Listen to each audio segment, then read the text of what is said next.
ચાલો આજે એક તાર્કિક કોયડો પૂછું છું, વિચારીને જવાબ આપવાનો છે. પહેલા પ્રશ્ન સમજવાનો છે અને વિચારીને કહેવાનો છે. એક કૂવામાં 20 માણસો ઉતર્યા અને થોડી વાર પછી 23 માણસો બહાર નીકળ્યા. કૂવામાં 20 માણસો ઉતર્યા અને થોડી વાર પછી 23 માણસો બહાર નીકળ્યા. તો આવું કેમ બન્યું હશે? કોણ કહેશે? ચાલો વિચારો તો.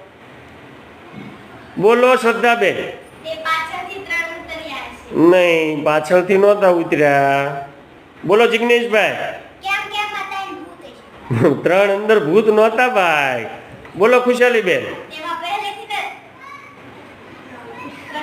પહેલેથી કોઈ અંદર નહોતા. બોલો કુલદીપભાઈ. સરસ. અંદર પહેલા તે 20 ઉતર્યા અને તે 20 જ બહાર નીકળ્યા. ખૂબ સરસ.